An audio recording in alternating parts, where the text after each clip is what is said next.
Hello and welcome to Men of War. This tutorial guide will show you all the main aspects in the game, from tanks, to infantry, and to artillery. We'll start with the infantry. Infantry are the key unit and backbone of every army, in this game and reality. They have the ability to use cover, like a wall or even a bush. They are very key units in every game, and also in reality.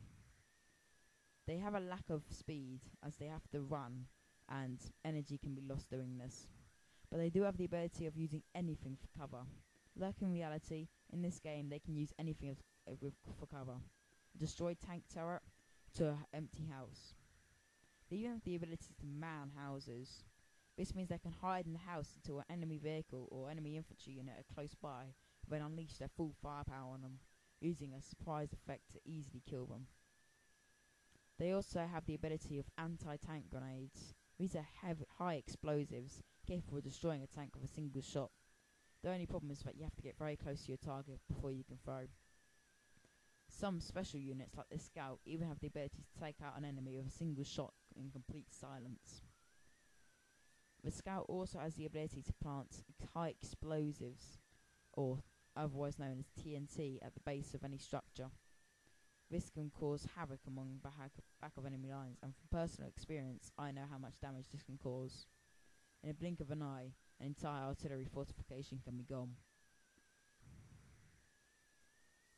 They are mainly used, though, as their key role in backing up armoured vehicles or tanks. They're an extra eyes and ears, as you could say, and they can also alert the tank of enemy infantry that could use their anti-tank grenades to destroy the armoured vehicle. They are very key in backing up these armoured vehicles. We're moving on to the next aspect now, the transport units. These are not very widely used, but are very widely known, like this truck. There's also units like this Jeep, though. It has a 50 caliber machine gun attached to it, which can easily rip up infantry, but as you can see, it can let a few slip through. This truck, though, carries vital supplies. It can carry mines or TNT, all the way up to medical care and ammo. So now we're looking onto the third aspect, artillery. Artillery in the game are not widely used, as they are immobile, and they also have the inability to be able to protect themselves, as they have very minimal armour.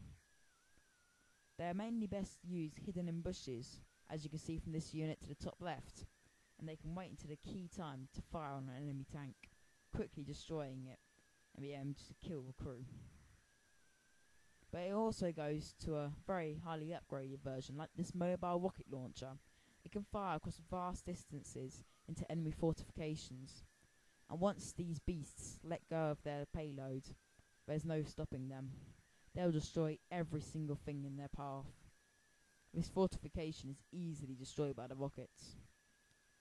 This is only 20 rockets, but some artillery pieces, like the Russian Katiska, they can launch 20 rockets of double of magnitude. This can easily destroy even the most heaviest armoured tank or the most powerful fortification.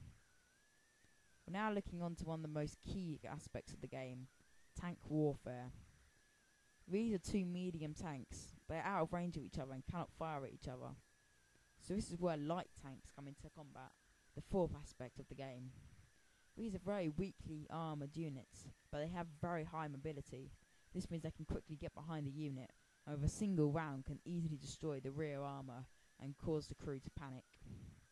They can quickly use their manoeuvrability to dodge enemy fire and disable the tracks, the turret, and even destroy the entire tank itself.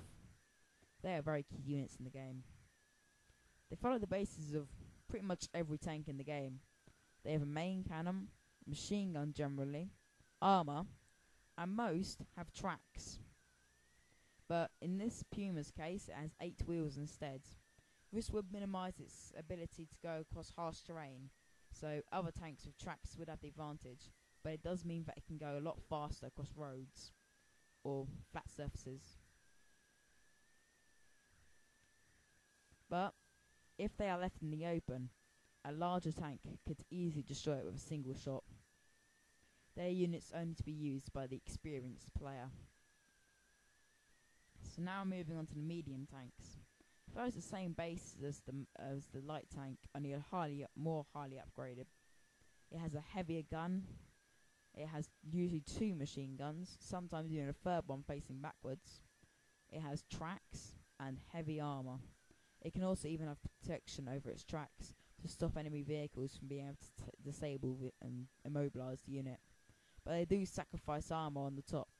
A single round from a howitzer can easily destroy a tank. It is devastating effective from it has no chance from an aerial assault. So now looking on to the final aspect, tank destroyers or fixed guns. These have the ability to be able to destroy a tank in a single shot, even the most heaviest armoured, but they are a one-shot tool. If they miss, or aren't able to destroy the target in a single shot, the lack of armour and the immobility will mean that they will be easily destroyed, and once the tank moves, they'll have to move the entire tank to be able to fire off on it. This means the enemy tank could easily get a shot off its armour. So, this is the game Men of War. This is my basic analysis, and I'm going to be launching hopefully many more movies specifying on each unit's role in the game. I'll be looking at all the infantry types, the armour types, the artillery types, and I hope this tutorial will help you to buy this game and get out there into this epic real-time strategy gaming world. So please remember all the aspects in the game: the infantry, the armour, the artillery, and even the transport units. Every unit in this game is a powerful tool to be used. If not used correctly, can mean disaster, but if used to perfection, can mean easy victory in every game you play. This is Lord of Celeside, and I hope to see you out there in the gaming world. This is Lord of Celeside out.